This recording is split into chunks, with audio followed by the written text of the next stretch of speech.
Well, hello, everybody, and welcome to Around the Layout, where model railroaders come to tell their story. My name is Ray Arnott. Pleased to have you back here again for another episode, and excited to have on the show John Sacerdote. John, welcome to the show. Thanks, Ray. Glad to be here. And glad to have you here. We've met before, but we certainly met a little bit more. I got a tour of your layout during the Nutmeg Division. They had an open house, and I got to see your layout. But we all know John Sacerdote.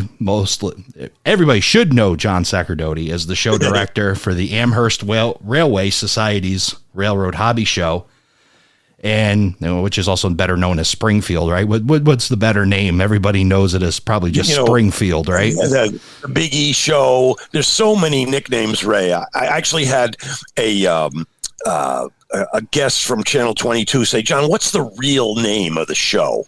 And we had been talking about it for a ton of minutes. And of course, it's the Amherst Railway Society's Railroad Hobby Show. Yeah. And I just messed it up. And he said, well, that's all the time we have for today. This was live. This is live on Channel 22. And I just couldn't stop laughing. It was hysterical. The camera goes away. I can see it now. The camera just goes away from you, and you're like trying to grab back a hold of it. Wait a minute. But yeah, it was good fun. And they actually asked around the show, what's the name of the show? And honestly, no one knew. That'd be like the prize winning trivia question. What's the actual official name of this show?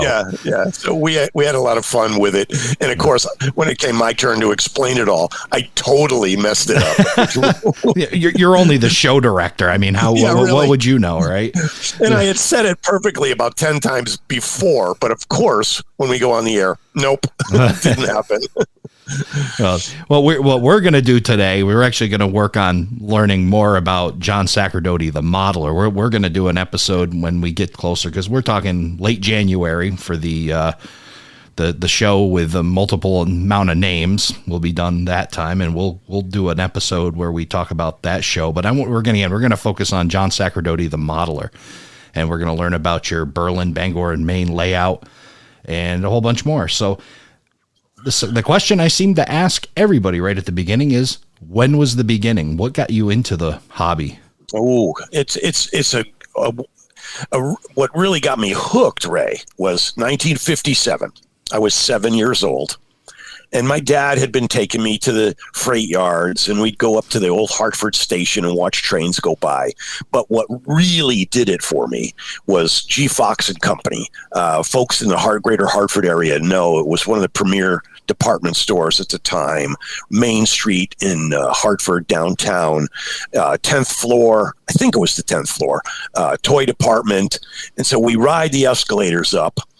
And there, right at the top of the escalator, is the biggest finished model railroad I've ever seen in my life. Now, don't forget, I was only 7, but it was the biggest layout I'd ever seen in my life.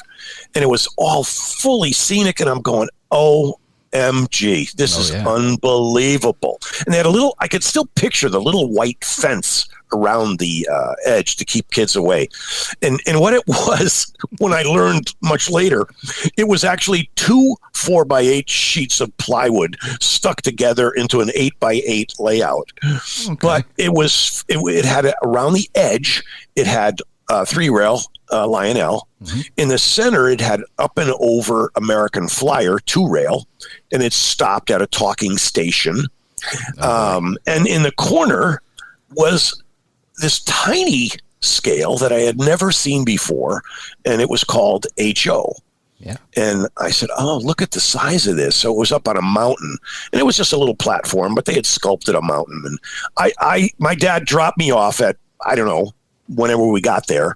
And when he was done shopping about 2 hours later, I was right where he left me. I'd sneak around the fence to see a couple of the animated things and stuff. But, back then you leave your kids. No one had a problem with that. And plus I didn't move.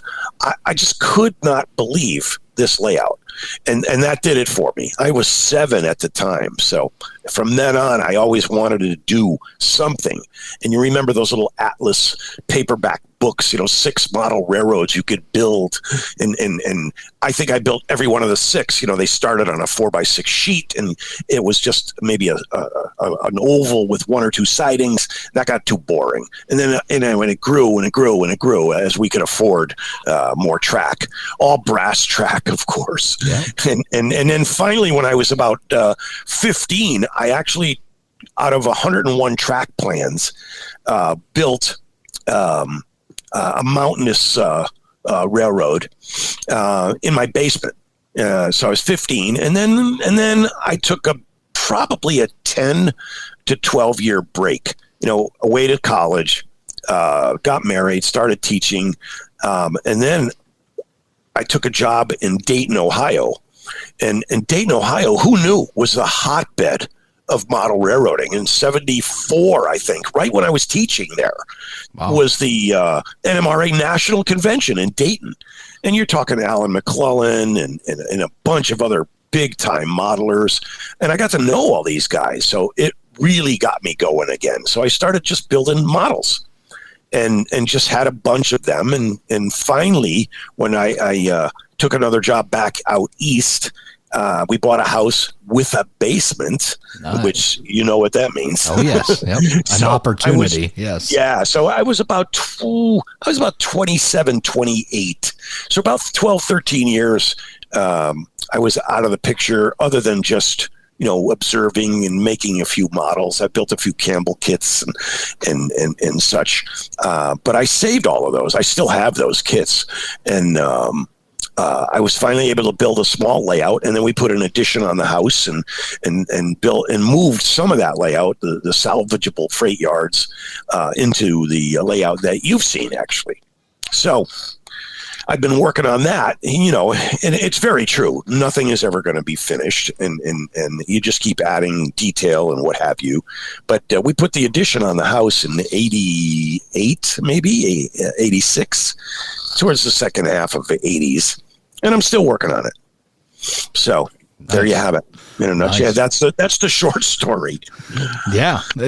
So when you were younger, you talk about in Hartford Station. Because I have a little fascination being from Connecticut as well.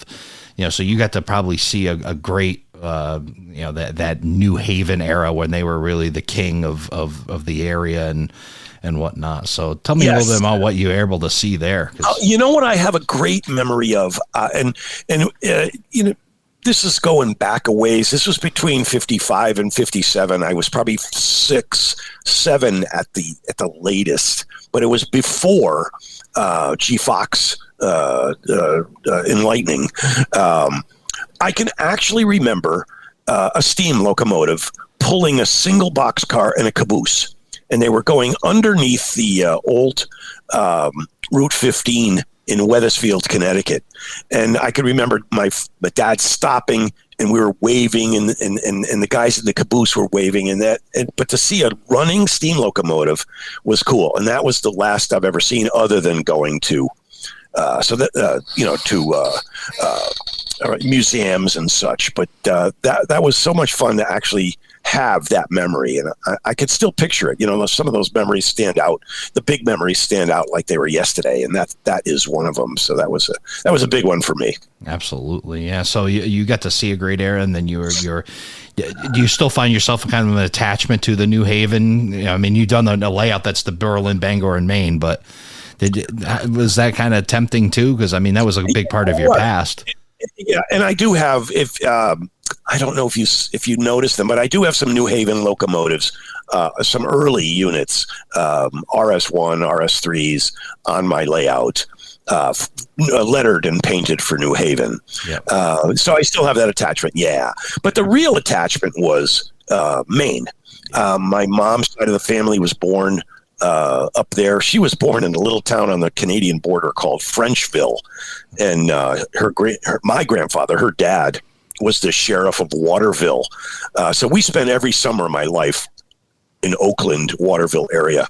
I went to school at the University of Maine, and so I loved it up there, and still do. So I always wanted to model lots of trees, woods, and such. So I modeled the Berlin, which is the fictitious part of the west end of the railroad, Berlin, New Hampshire, a lot of paper mills. And I'm very familiar with Berlin. Yep. Cool. Yeah. But then you come onto the layout in Oakland, Maine, and it's not geographically correct. There wasn't a giant yard in Oakland. It was in Waterville, and my uncle worked in the shops in Waterville on the Maine Central forever.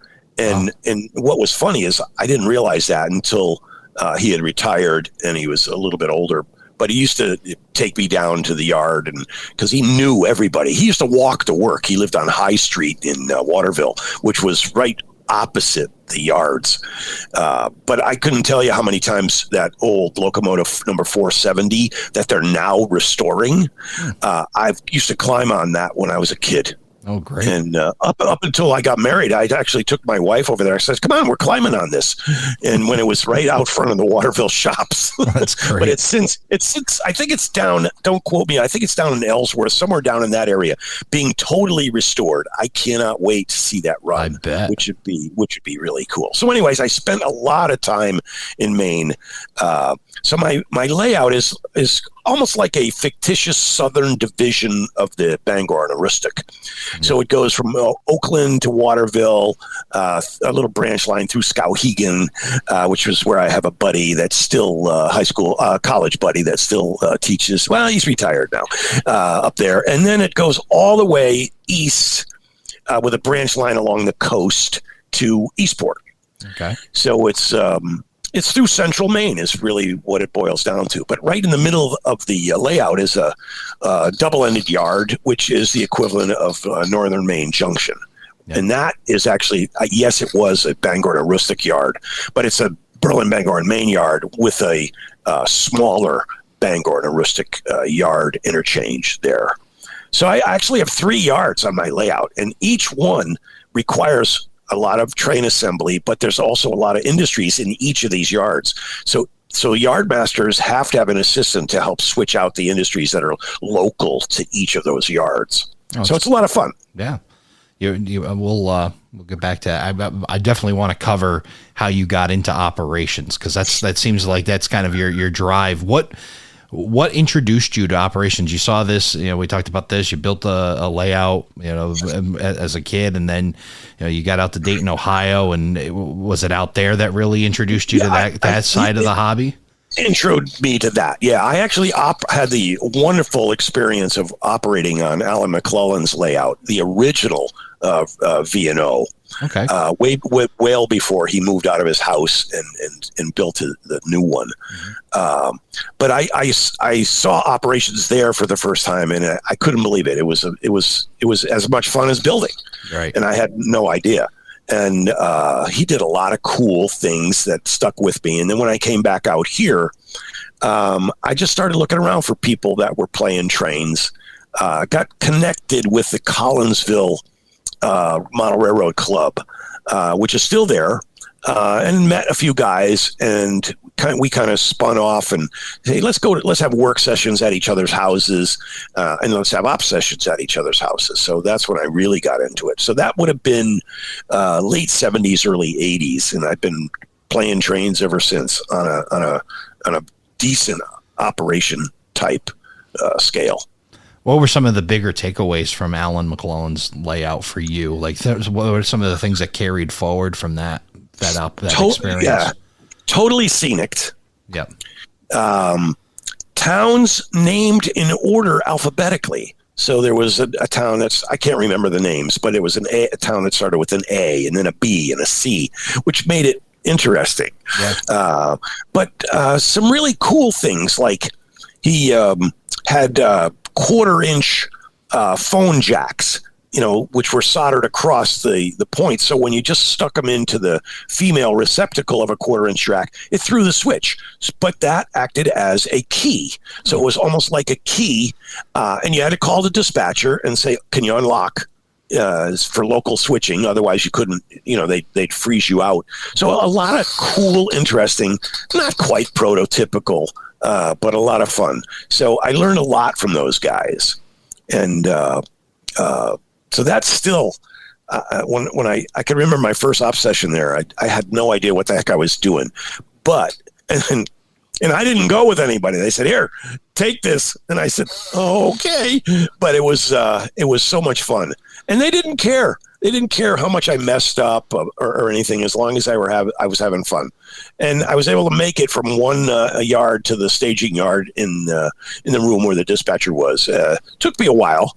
But it was probably the most fun I had to date. That was probably 1978 playing trains so far. Yeah, I mean, that's a pretty probably, think about what that layout was prior to, a lot of the new technology stuff, yet he was still able to get a lot of that element done. That's pretty fantastic. Yeah, you know what they had? They had a thing. It was made by GE, and it was called, and don't quote me, it was called, I think, Azatrax or something like that. And it was the early development of DCC. You actually had to put a chip or some sort of something in each locomotive, but you could only run 6 locomotives simultaneously, but they still had the ability to switch over to DC, so you could run a little town or something like that. But it was my first exposure to independent engine locomotive control. Sure. And it was cool. But by the time I got back here, there were a couple of things out there, rail links and a couple of others that were infrared control and stuff. But it now, of course, there's so much out there. There's so many good products out there. It's easy to get started. Oh yeah, absolutely. I mean, it's just a huge comparison to back then, and not only the technology, but the information that you kind of had to know somebody or be able to do that. Now all the information is just right here at our fingertips, where you can find out anything you need to know pretty quickly. Yeah, just go to the website and grab. Everybody puts their instruction manuals right up online in PDF form. Just grab an instruction manual if you can't find it, and off you go.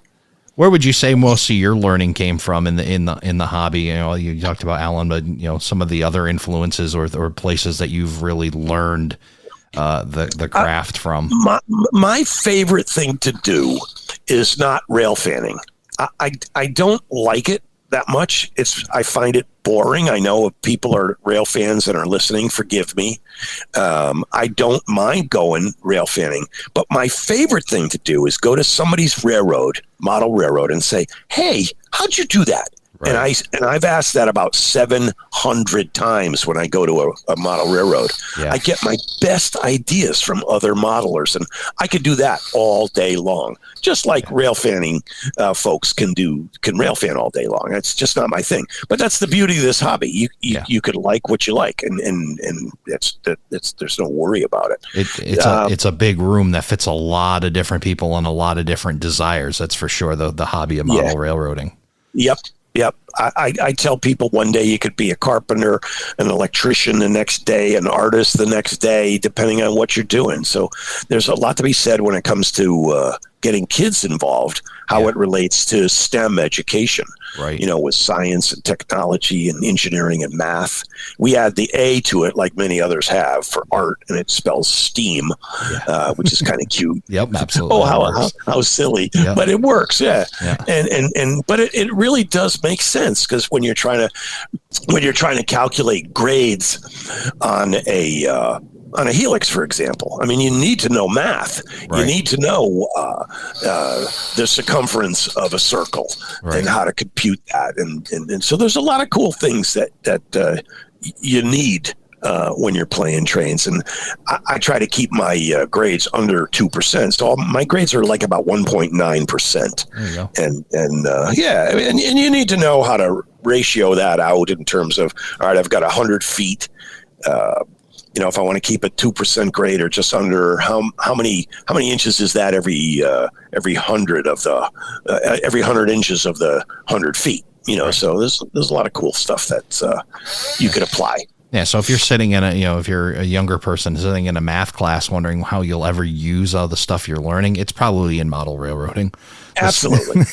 That's what it's there. That's why you're sitting in class learning it. It's so that you can build a great model railroad and get the numbers right. There should be a major called model railroading. Absolutely. That would be kind of fun. Yeah. So, yeah. And I think you've hit on why, in sense, we call it the world's greatest hobby, and then people wonder what the fascination with model railroading is. I mean, there's a lot of fascination with railroading. That's still a lot of people ask why, but the fascination with model railroading is exactly what you said. It just it's not the same thing every day or the same thing every time. There's just so many different skill sets that go into model railroading, from the artist perspective, the engineering perspective, the carpentry perspective. It's just, there's so much to it that it just gives you such a great variety. I totally agree. Yeah, it's a lot of fun. But I'll tell you, when you're trying to attract people there, to get interested in the hobby, it's magical when you have a running train going on track around scenery. People walk by and they go, "Oh, look at that!" Yeah, there's something mesmerizing, magnetic, that draws you in. I can't explain it, but it really does work. So the secret is have something running, because people just enjoy it. And I couldn't tell you, we were recently at the Big E exhibiting, how many times I actually said to someone who was probably my age or older, "Bring back memories." Yeah. And they go, "Oh my gosh, yes." Yeah. It's been so many years since I've seen this. And then a lot of them are around the Christmas tree, but I used to have a layout. And I said, "Well, you should do it again." Right. "Oh, I don't have the space." And I said, "You could do it in a 2x4 area, depending on what scale," and that kind of thing. So, but anyways, it was fun to see that the effect. The effect is still the same from John Sacerdote in 1957 than it is to somebody right now in 2022. It's the same level of fascination. Yeah, which is really cool. It's you said timeless. It's definitely. So let's talk a little bit about let's get back to the Bangor, Berlin, Bangor and Maine. Let's get it right. This railroad, we'll make sure we get the name. The show will keep messing up, but we'll call it the Berlin, Bangor and Maine. So, you talked about your connections, your family connections with it and whatnot. What were some of the things that, did you have a track plan when you started putting this together? You've got this basement now. Did you have one in your head, or did you write one down? How did that go? Oh, that's interesting. Well, they put a big addition on my house. I'm still in my 5-year starter house, and it's been 50 years, almost 50 years. But when they finished the basement to the addition, it was like, ooh. Yeah. So we had blueprints, because we had an architect add it to the house, so it looked like it fit and everything. And I said, "Could you get me a couple extra sheets to the basement plan? Where the posts were and everything." He goes, "Yeah, easy." They have all those plotter printers. Sure. So he got me a couple of pictures. And so I spent, probably 2 weeks trying to figure out just the basic benchwork configuration. And I really hate squared off linear. All the way down straight. And you could see, I like curves where you could go around the corner so people can't see you, especially with double-sided backdrops. So it creates more distance, makes it look like you're much further away, not to mention you're like 5 feet across the benchwork. But if your benchwork is 2 feet, double-sided backdrop, 2 feet, you're really only 5 feet away. But It doesn't look like that. So after I couldn't figure out how to do it, and because it was too linear, too squared off, too straight. And then I said, "Ooh, let me go at a diagonal." So if you could picture 2 rooms, 20 by 20, with a slight overlap. Mm-hmm. And you've been there, so you know. I said, let me put the layout through the center at a diagonal, so it's almost like a giant dog bone in the center. And then it follows along the walls. So it really makes the layout appear longer because you disappear. You can't see people right away. So that was cool. And once I did that, I really stole a lot of things from a lot of other railroads. Plagiarism, once you're out of college, is your friend. That's right. Well, they say 80%, 90% of art is stealing or something like that. Yeah. So the same thing with us. Yeah. And that, of course, is meant in a very complimentary way. So I needed a big yard. And if you remember, Bruce, what was his last name with the Sunset Valley Railroad? I can't remember his name. Anyways, the guy who authored the book, the Sunset Valley Railroad, he actually had a engine facility. Bruce Chubb. He actually had a engine facility next to his bathroom, and it was a separate engine facility away from the rest of the layout. I said, "Ooh, that's so cool," because then I could have a hostler guy, set up all the engines and send them out. So my engine facility is about a 4x4 foot square turntable roundhouse, engine facilities and for both steam and diesel, and then you send them up to the Oakland yards, and then, of course, like most railroads, to the right is east and to the left is west. And then you head out over the railroad. So I needed to have specific towns that I grew up with. So right after Oakland is Waterville. And then there's a branch line that goes to Skowhegan. And as you continue east, and a little bit north, you come to Northern Maine Junction, fictitious town called South Bangor, but the real Bangor. And that's a city in a big, heavy industrial area. And then as you head further east, it's really truly north, but you head into Orono, Maine, where I went to college. And there, the traffic got so light, it went from double track down to single track. So for the rest of the layout, it's all single track with passing sidings. So you go through Orono, and then you come to Ellsworth. And I picked those towns because that's where a lot of my fraternity brothers lived. Okay. And in those towns, every single building is either named for a building that's in that town, and it's not geographically correct in any way, other than from east to west. You go to one town, then the other town. But I didn't try to recreate a certain scene at a certain corner. But all of the buildings are either named for buildings that are really in that town or friends of mine. Which is false. So, and we all do that, right? Yeah. So anyways, it's single track, and then it heads into a branch line.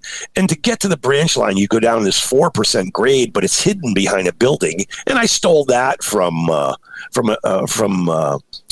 Bob Davis, that layout that we were briefly talking about in Pomfret. He had a cool scene, and you could only hold 2 cars, on the upside of the hill down each time. So you can only take 2 cars at a time. And then that branch heads out along the way, all the way to Bucks Harbor, Maine, which is just some small little towns out there where a friend of mine has been a hunting guide for a million years. Right. But as you continue east, you head through a helix, and then it actually doubles back on itself on a third level. The branch line is the lowest level, the main line is the middle level, and then the upper level after the helix, it's heading actually, I guess you would say, a little north into Eastport. And there's a big causeway, and then you get into Eastport Yard, which is a mushroom portion of the layout. You actually duck under, and you're up on a platform above everybody, facing everybody in Eastport Yard. So it works out great.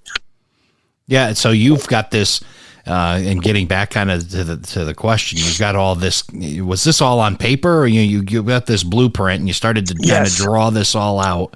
Yeah, the one thing I didn't get a chance to show you while you guys were there was the original plan. Yeah. I modified it a little bit. Sure. When I had way too much track at first, and I got tired of it all. And I said, this is fun to build, but I wanted to have a time saver in one of the industries. And I said, nah, they would never really do that. Yeah. And so it saved me a lot of effort. And that's because all the track is hand laid. There's a couple of small sections, the helix, where you don't see the track. But the main line is 83. The sidings are code 70. There's a very large narrow gauge portion of the railroad. That's code 70. And the branch line along the coast is code 55. Let's talk about that decision to go hand laid versus purchasing. What was your decision factor on that? What led you to do hand laid track? All the people I was hanging out with at the time were hand laying track. Oh, so it was peer pressure. Yeah. Peer pressure. And, back in those days, it cost about $2 for a switch. Yeah. To make a switch. Right.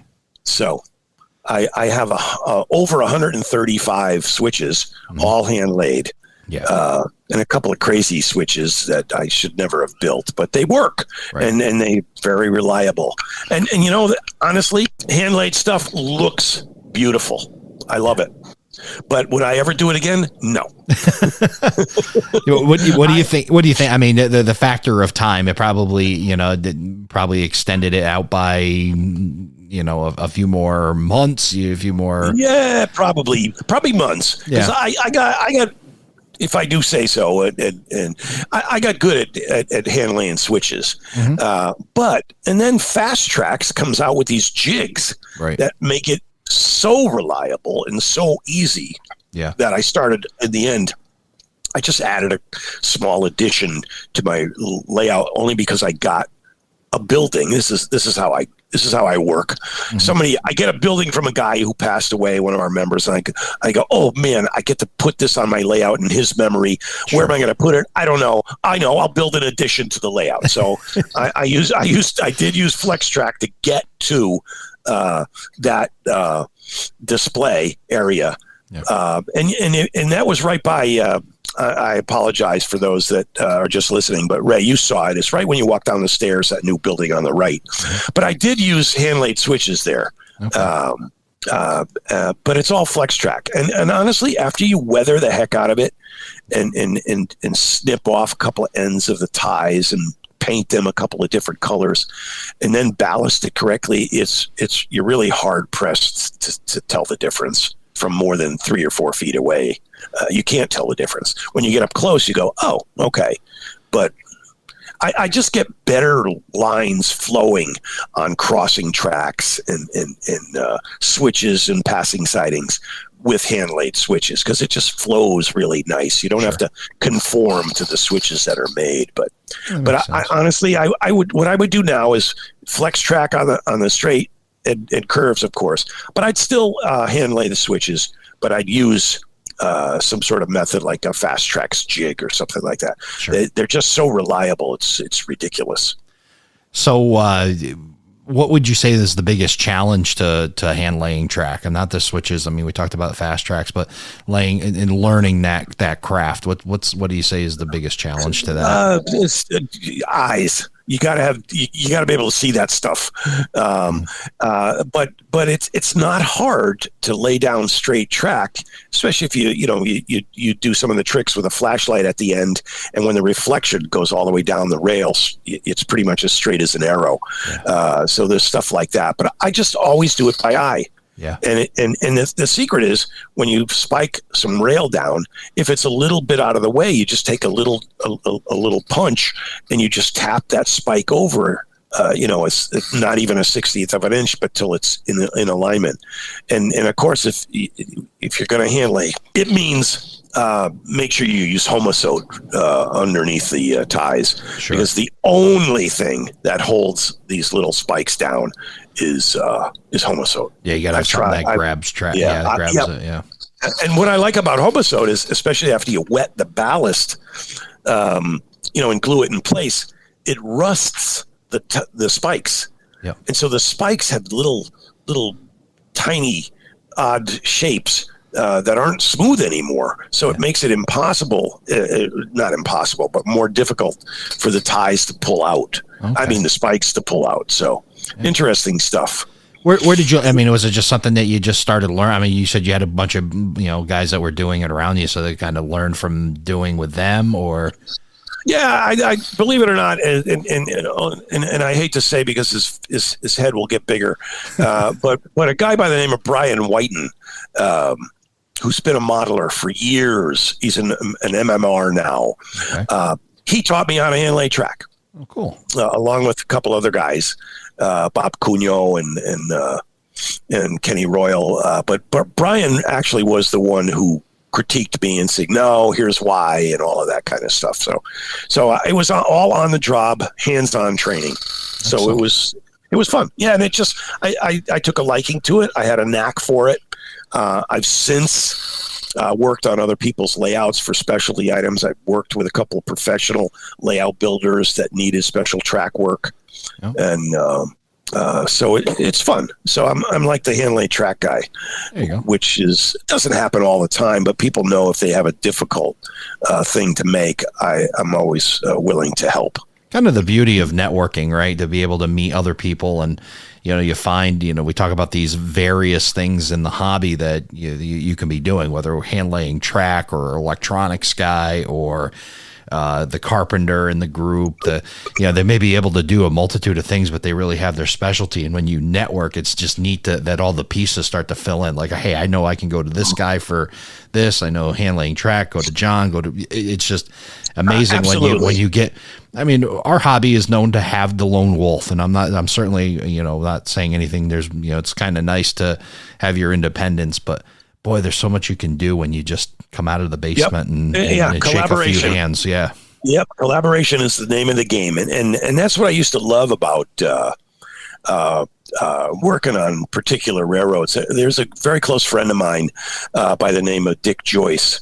Mm-hmm. Worked for Friendlies for years. When I first met him, I used to look forward to seeing him. He used to come down to Brian Whiten's house, who I already mentioned. And he was the HR guy at Friendlies, and he'd always have these free half-gallon passes. So, that's a good guy to know. Yeah. That's a real good guy to know in the house. I would love him when he showed up. He'd always have these coupons.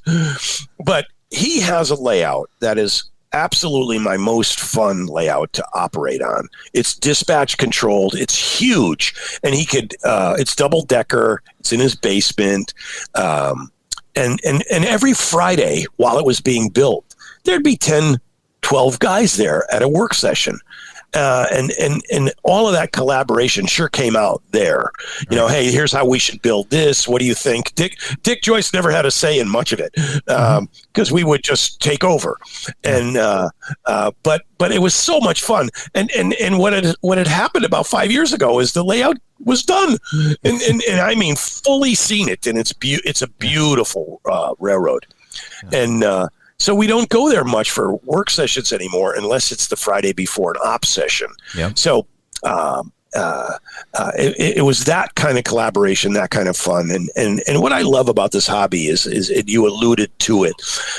People don't care if you can make it or not make it because, you've got other things in your life. And so if they see you, they see you. And if they don't, they go, hey, you were supposed to be here Friday. Nobody does that. Right. Nobody does that. So it's a matter of if you can make it, fantastic. And if not, I'll see you next time, whenever that might be.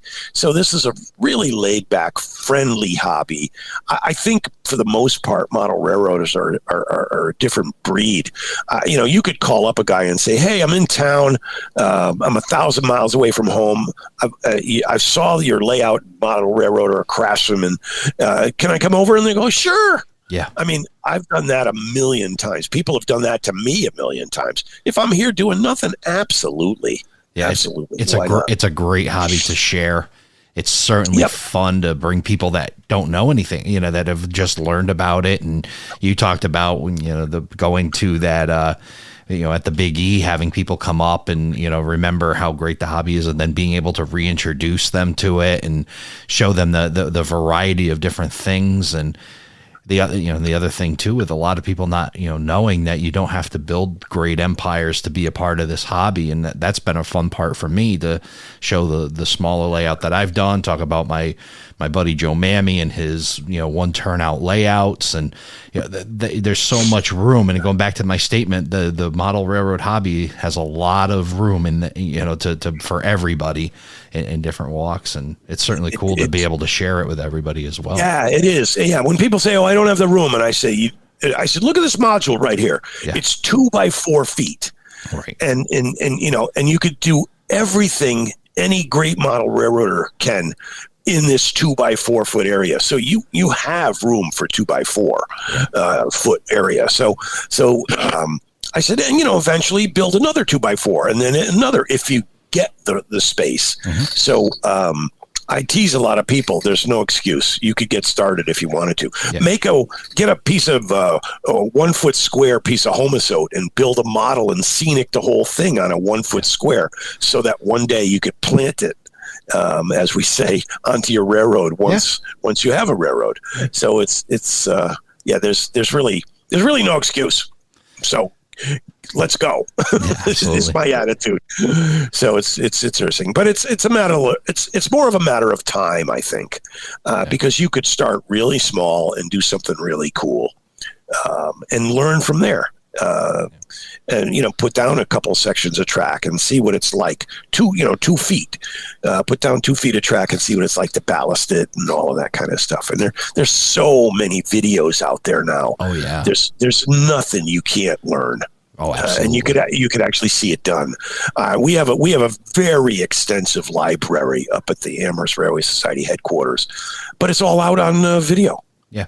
So we're actually repurposing the library. We're going to keep the reference material. We're going to keep the how-to, because some people still want to be able to read it in the books and stuff. And we're going to turn it into an education center. So we're taking out a few of the bookcases and making countertop space where you can actually work on projects and kits and a module, and we're right there to help you and all of that kind of stuff. Yeah, and that's fun. And I know that there's guys, that have had layouts for a long time that really enjoy the mentorship portion of the model railroading thing. And you talk about that with bringing younger kids into the hobby and mentoring them. And I had my mentor, and I still have my mentor. He's passed, but he's still teaching me lessons even from beyond. Right. Yep. I hear you, Ray. And, and so to that younger person that may be hearing this, don't be intimidated, because a lot of these guys just start asking a lot of questions. Like you said, when you go to a layout, and that's one of the other big pieces of learning. You were talking about your layout and quote unquote stealing or maybe permanently borrowing ideas from other people, right? Go see a ton of layouts. Exactly. Go see them and ask, how'd you do that? How'd you do that? I went up to see George Celios's Franklin and South, whatever. Yep, Franklin and South Manchester. Yep. Thank you. Yeah. Yep. And I probably asked him, George, how'd you do this? Probably 100 times the first time I was there. But he was so gracious. Yeah. And he answered every single one of my questions on how he did stuff. But I could listen. It's like a clinic from one of the masters. Yeah. You're actually hearing how things get done. That's how you learn. Right. I know there's, I've gone to, several layouts and always have some questions to ask. Sometimes they're technical things, and then sometimes they're support things. I'll always remember going to Don Iris's layout, and the first question I asked Don in Situate was, how the heck did you get permission to use so much of your basement? But there's always, and jokingly, but you see these guys, and whether, I talk about Don Iris or Mike Du Bois was my mentor or whatnot. You ask these guys questions, and they just love to share and talk and give them. I had Ray. I had Tony Custer at my layout. Yeah. He was here for the prototype meet, the New England prototype meet. That's every early June, right? And my layout happened to be open. Mm-hmm. And on my bridges, it's continuous plywood and homosote. So I never cut the ends, because you never get a smooth transition from the edge of the bridge to the edge of the layout. Right. So. And I learned that from Tony. Yeah. And he, on his old original, I forget the name of his layout. Darn it. Forgive me, Tony. But that's how he used to do it. And he had beautiful trestles, and just all the he cut the plywood really thin, painted the underside black, and then put girders on the side. So I followed that. So I was explaining, here's how I built these bridges. And I said, I can't remember where I learned that. And he was right there. And he goes, I said, it was an article somewhere. And he goes, I wrote that article. And I said, yeah, Tony, no kidding. The guy's in the room. I got him good. He started laughing like crazy. He was very good about it. Good. I said, Tony, it's one of the genius things I've ever done, and I got it from you. Yeah. Because when a train comes across that bridge and then continues on, it's all one continuous piece of plywood and homosode. So there's no transition or bump or anything like that where you insert a bridge, because it's just all one piece. But yeah, that's another example, not only of teasing a guy, but how you get great ideas from other folks. Yeah. So I forever am reading and watching. Even today, I still go to YouTube and see how people do certain things. Absolutely. Especially lately, water techniques, because that's what I'm about to do. Mm-hmm. So I want to see the latest in the process and all that kind of stuff. But it's out there. All you have to do is Google it. Yep. I'm going to say it again, and eventually it's probably going to be the catchphrase that I say that we're living in the golden era of model railroading. It's just so much. Yeah. There's just so much available between information and then manufacturing, all these cottage industries that have popped up lately, the things that are available. You can't really imagine too much without somebody looking on the web and finding it. It's amazing what's available now. You used to have to wait till a major manufacturer got it on their radar and hope they produced it and hope you caught it. Not anymore. Right. I know, it's crazy. We have an exhibitor coming to the show, Ray, that he needed a booth this year, and we've been a table show forever. But for manufacturers and special occasions, we will set up a booth area, 10 by 10. This guy needed a 10 by 10 because he has a couple of cameras all synchronized to create a 3D image of yourself. Yeah. And then he has some 3D printers there, so he reduces the picture that he's just taken of you into a 3D printed scale of your choice person. So you could actually reduce yourself to HO scale and have a picture of yourself or a figure of yourself on your layout. Unreal. So talk about the stuff that's available these days. Yeah. That just blew me away. I said, oh yeah, we're doing that. I said, you have a booth space, because that is just too cool. Yeah. I love the new technologies that are out there, and that's what frankly gets you into the show these days. Yeah. If you've got new technology, I want people to know about it, because it's very, very exciting. So I don't have that much of it on my railroad because I'm still a little old school, but I do have some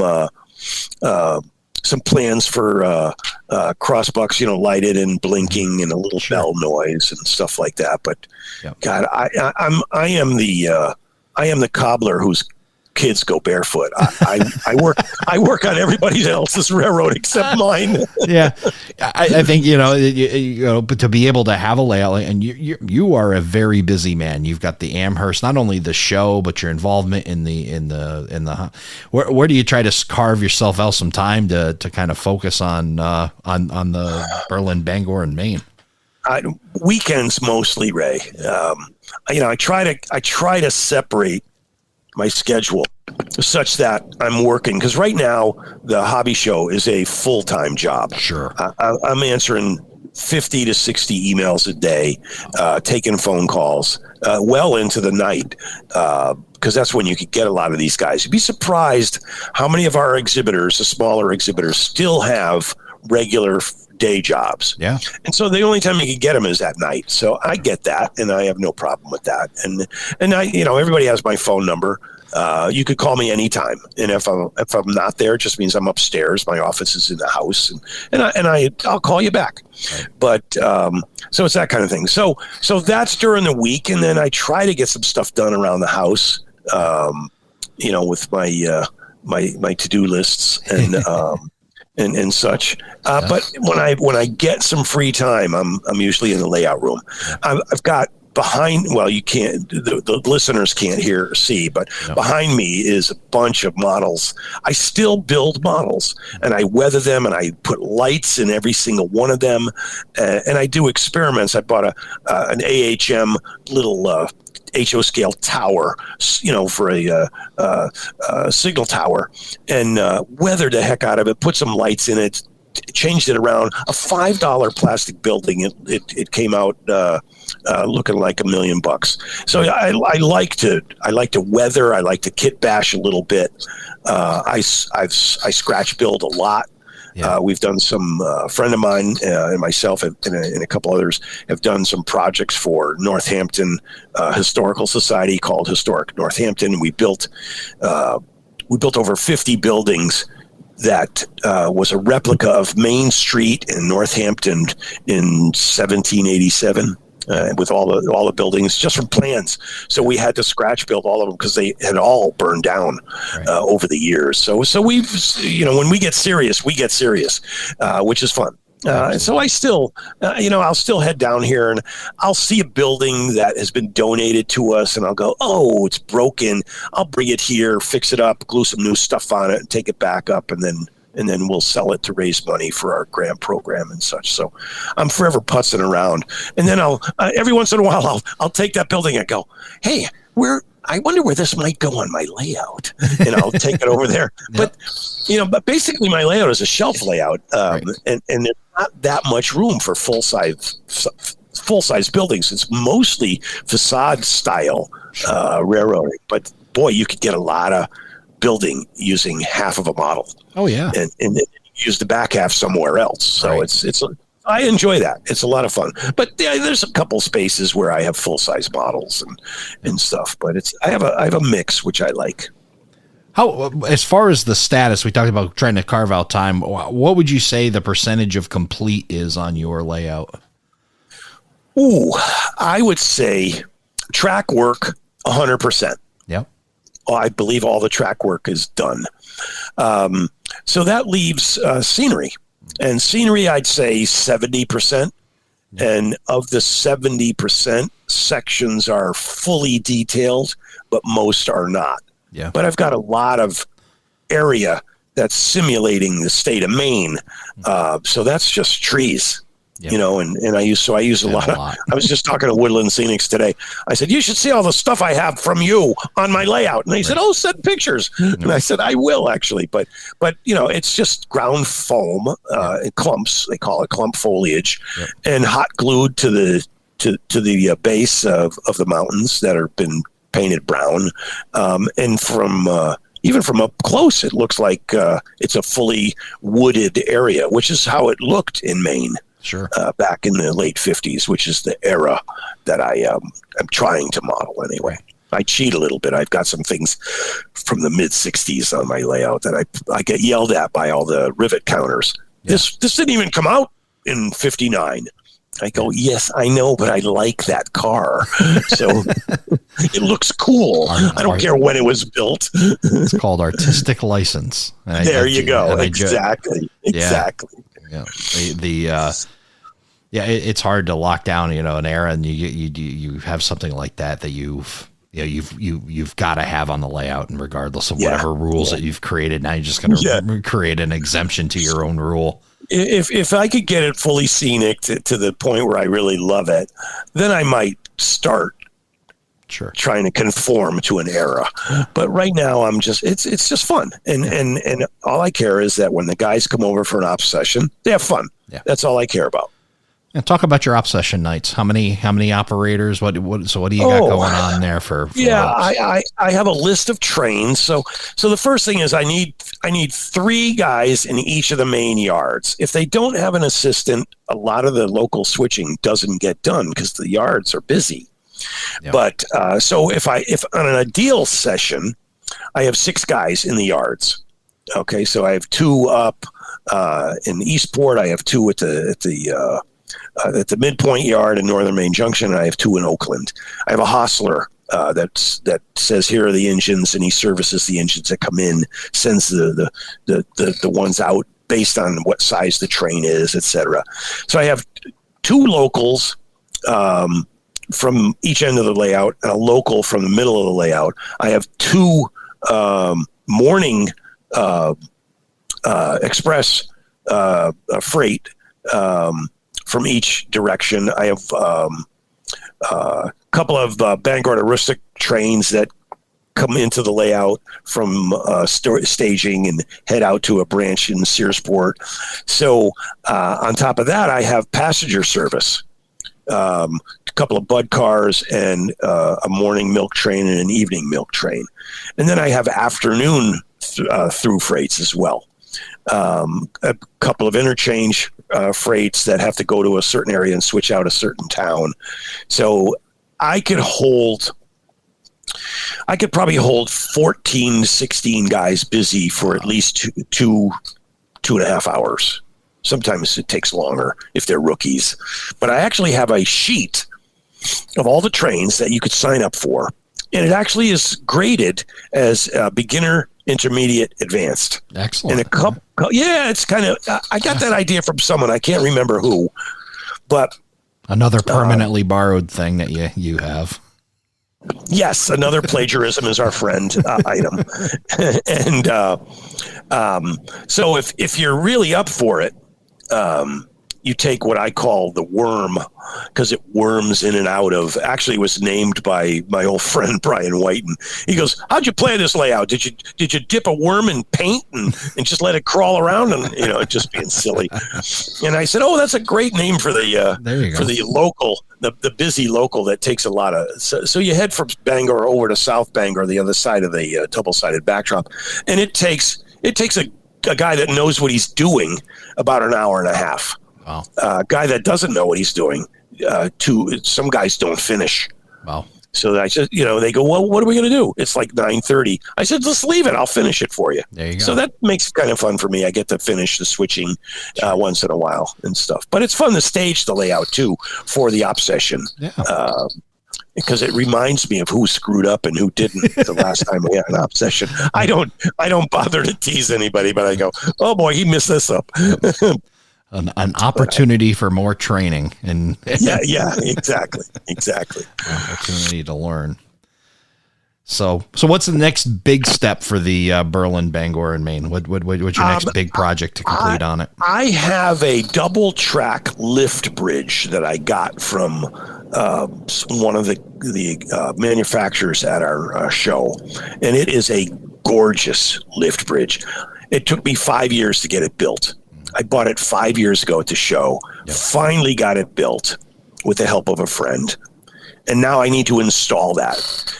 But I got to do this in between op sessions, and I can't stop because it's the main line between Oakland and Waterville. Right. So it'll shut down the main yard for the whole layout. But it's about 3.5 feet long.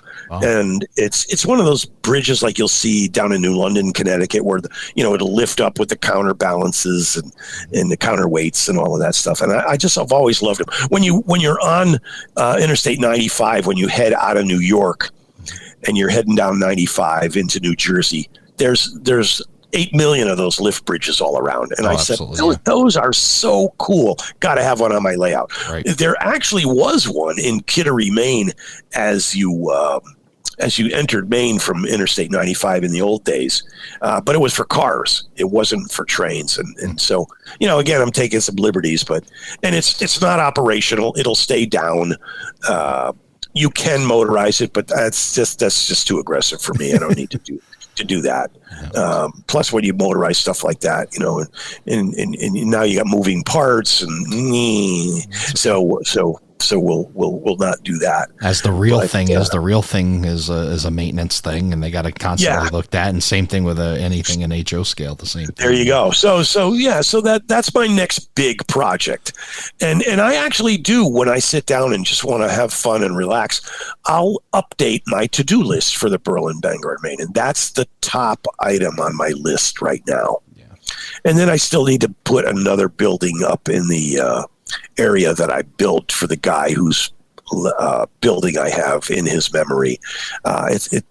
there's room for like 3 buildings. I've got 2 up there. Need to get 1 more up there. Tried a few things that I have. Not happy with it. I always wanted to do a little oil refinery with a bunch of stuff. Tank cars come in and drop off a lot of oil. So I'm thinking, and I've been collecting a lot of different vertical tanks and horizontal tanks and the piping, and been messing around with that for a long time.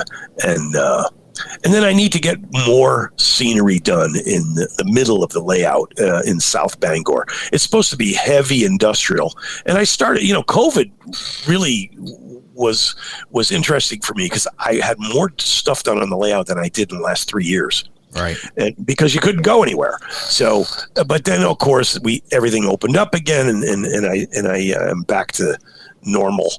Which is hardly working on my layout. Yeah, which is just flat out. So yeah, but one of the things I enjoy that we do is on Friday nights, Ray, we have a round robin work session at somebody's house. Right. And you could actually sign up. We have this little informal website that you could sign up for a work session. And on Tuesday nights we have op session nights, and so there's round robin op sessions depending on where you want to go. So there's always stuff going on, and the club, of course, or the headquarters, if you want to call it that, is open most every Saturday now. But we're doing that mostly for the kids, right, to get the kids educated and such. So there's plenty going on, which means less time for me to work on the Bangor and Maine.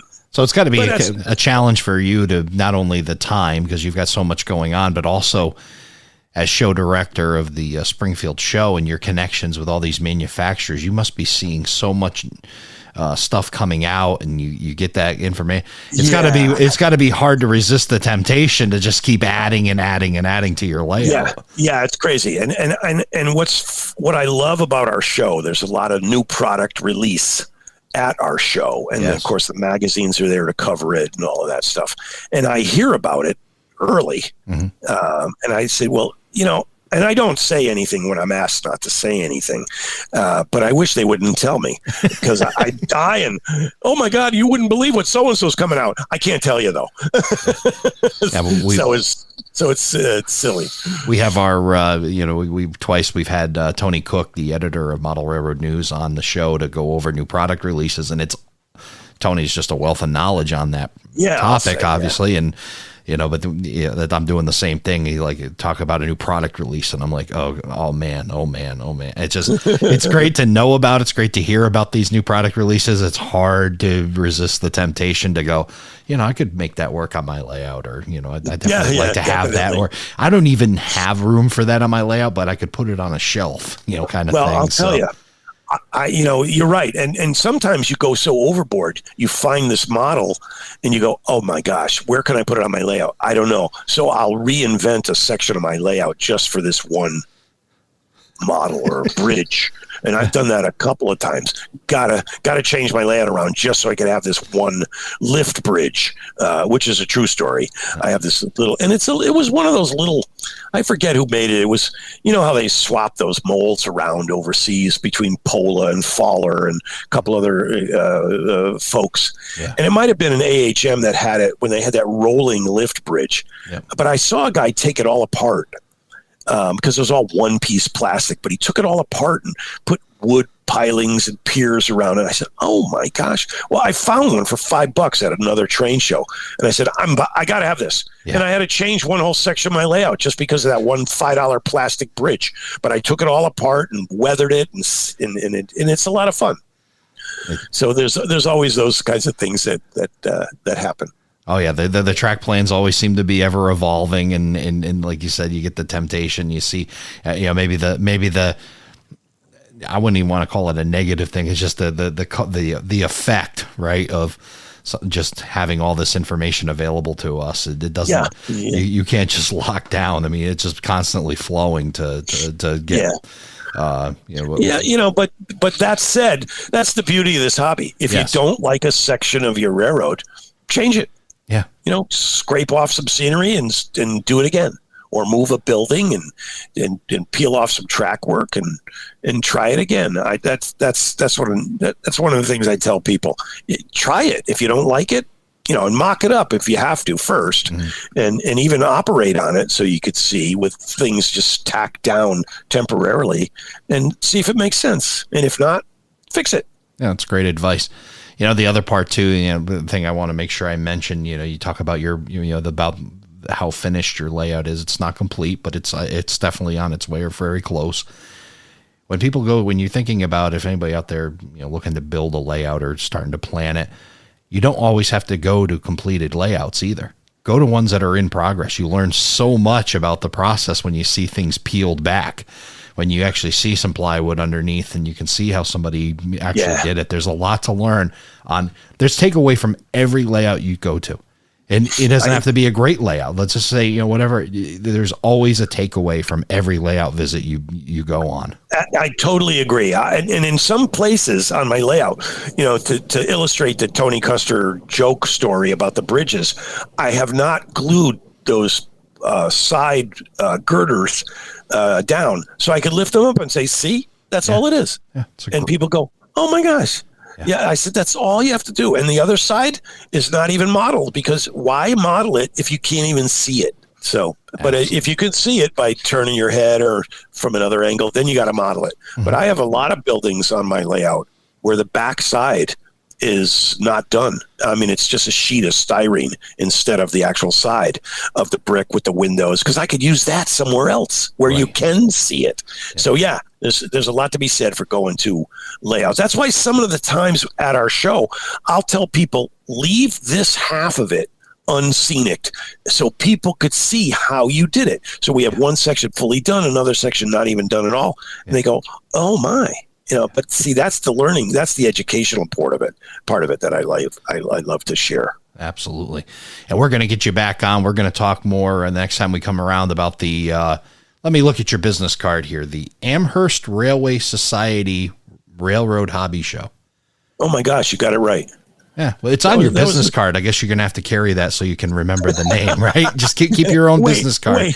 Well, let me pull this card out and I'll read it to you. Yeah, Let's see if the news will wait for you on that. But John, it's been great having you here on the show. Like I said, we're going to get you back on here because we've got that show to talk about, and then the Amherst Railway Society. So much going on with the ARS that I look forward to it, because there's a lot of new layouts, and new people coming to the show, and we'll leave that as a teaser for the next time, because it's looking to be really a great show this coming, and it's our 40th anniversary at the Big E. So this will be the 40th year in a row, not counting COVID, of course. Right. But we've been going to the Big E for 40 years. That's amazing. So, what did you order up for weather?